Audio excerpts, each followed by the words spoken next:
আমরা ১ নম্বর অঙ্কটা দেখতে পাচ্ছি যে ৯ জন শ্রমিক ৪ দিনে ১৮০০ টাকা আয় করে। ৬ জন শ্রমিক কত দিনে সমপরিমাণ অর্থ আয় করবে? যদি ৯ জনে ৪ দিনে ১৮০০ টাকা আয় করে, তাহলে ৬ জন শ্রমিক কত দিনে ওই পরিমাণ টাকা আয় করবে? তো এটা করার জন্য আমরা ঐকিক নিয়মের পদ্ধতিতে যদি করি, তাহলে ৯ জনে ৪ দিনে করে কত? ৯ জনে ১৮০০ টাকা ইনকাম করতেছে।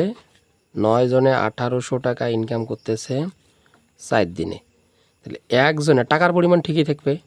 ১৮০০ টাকা ইনকাম করতে একজনের পক্ষে ইনকাম করতে কি অনেক দিন লাগবে? তাহলে ৪ গুণন ৯, আরও বেশি দিন লাগতেছে। আর কত জনে ইনকাম করবে? ৬ জনে। তাহলে ৬ জনে ইনকাম করতে ৬ জনের ১৮০০ টাকা ইনকাম করতে একটু কম সময় লাগবে। তাহলে ভাগ ৬।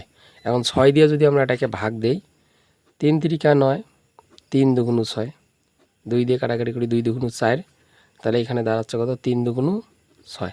তার মানে লাগবে ৬ দিন। উত্তর আমরা বলতে পারি এই যে ৬ দিন।